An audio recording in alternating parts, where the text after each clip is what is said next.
Ala-aste oli just semmoista niinku unelma-aikaa, että mä olin koulussa, omistin niinku semmoisen pikkusen tyttöjen ryhmä, jossa mä olin se johtohenkilö. Ja sitten me piettiin aina kaikkia tyttöjä kokouksia ja tämmöisiä ja mä pidin kaikki pojat erillään, kun mä olin isokokoisin sitä porukasta. Muutos alkoi siitä, että kun oltiin kutosluokalla ja oli kevät ja siinä oli se tieto, että kun itse on posiolainen, toiset on kuusamolaisia, kun ala-aste oli Kuusamon puolella.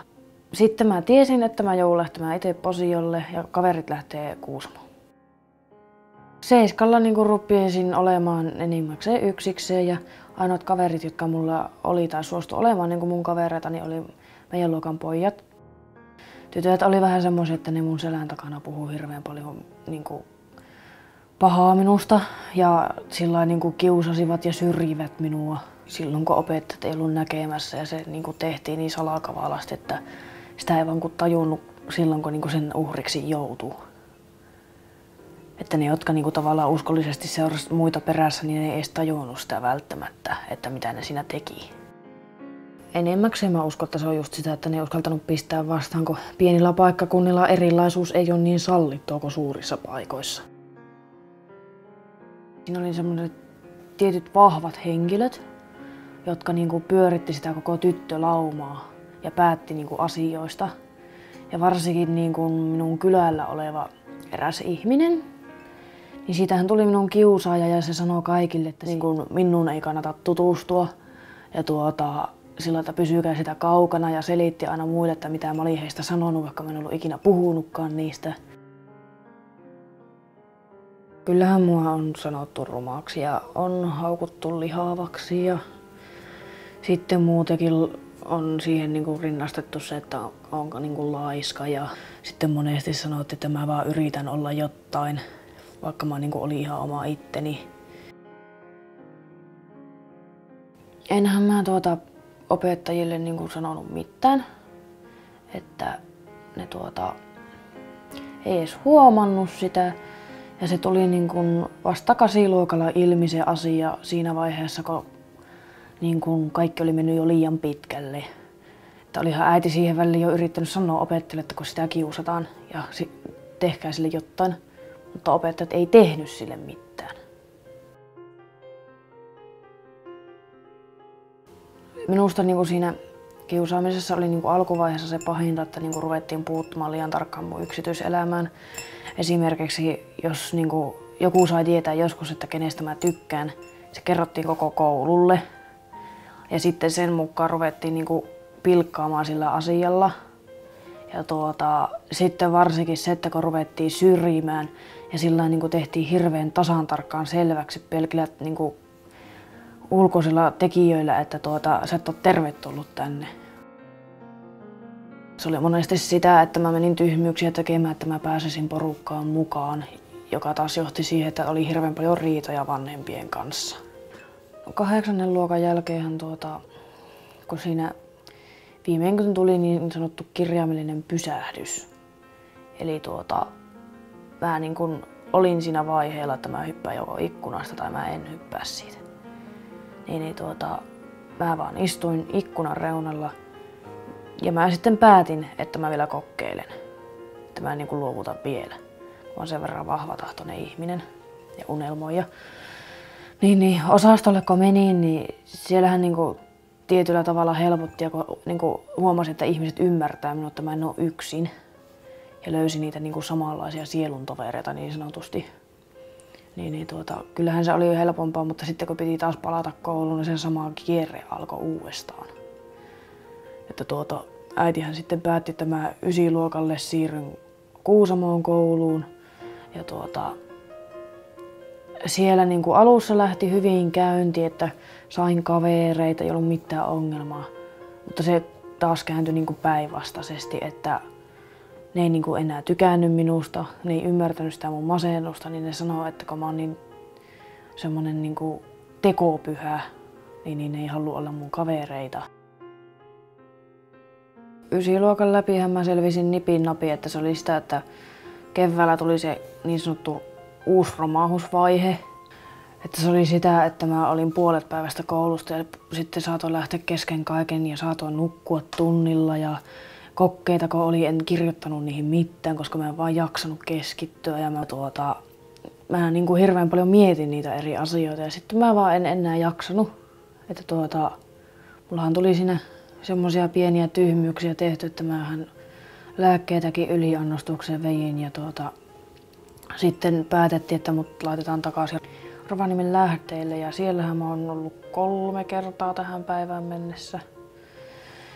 Niin siellä sitten mä olin sairaalakoulussa ja tein niitä kokkeita ja yritin niinku piristyä.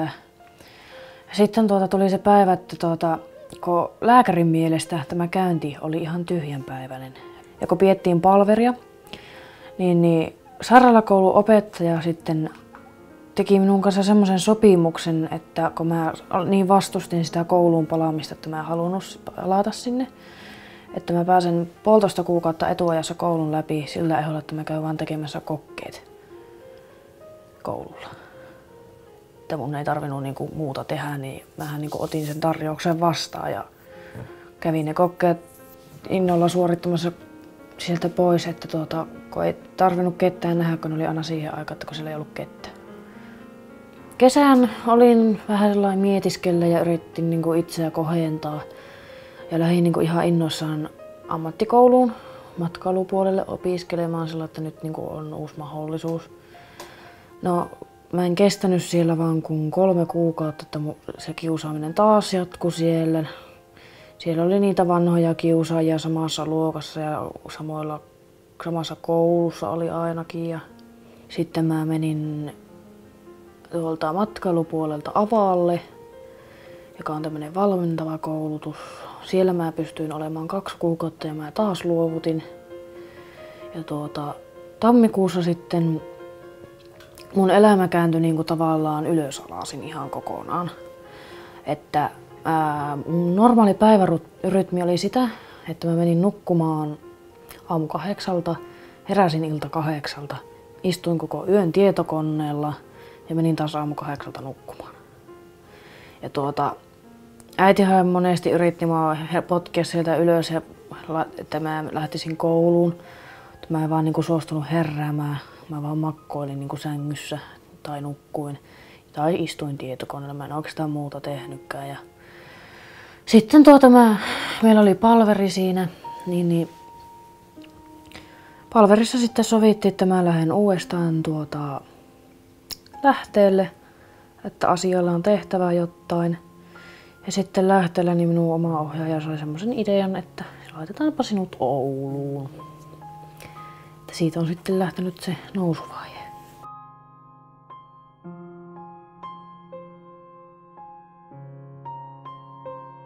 Mulla oli itsetunto silloin semmoista, että mä en niinku oikeastaan esimerkiksi meikittä suostunut lähtemään minnekään.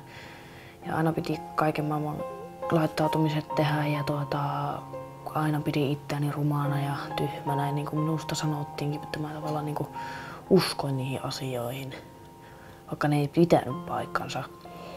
Että se oli niin kuin suurin piirtein melkein nollissa mun itsetunto silloin, että mä tavallaan ajattelin, että mä oon yksi osa niin kuin huoneen sisustusta, että mulla ei ole sen kummempaa merkitystä. Että mä pääsin siitä eroon, niin mun piti saada jotain niin kuin tavallaan hyviäkin tekoja ystävien kohdalta. Että kyllähän mulla niitä kuitenkin ystäviä oli, jotka tuki ja auttoi, mutta kun ne ei ollut aina apuun. Ja sitten kun mä sain sen niin kuin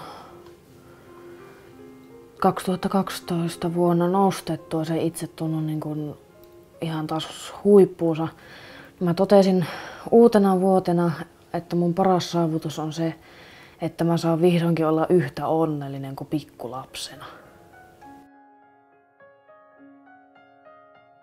Kaikista paras kiusaamisen suhteen on ollut se, että kiusaaminen on tehnyt musta vahvan ihmisen. Että tänä päivänä, jos joku tulee mulle sanomaan samat asiat, mä korkeintaan rupean nauramaan. Mä en enää niin osaa ottaa sitä itsensä ja osaa välittää niistä asioista. No muille kiusatuille mä annan ainakin sen vinkin, ettei ikinä kannata luovuttaa, koska ei voi ikinä tietää, mitä tapahtuu. Ja se, että jokaiselle on aina olemassa toinen ja kolmaskin mahdollisuus elämässä. Jokaisen pitää muistaa olla oma rakas paras itsensä.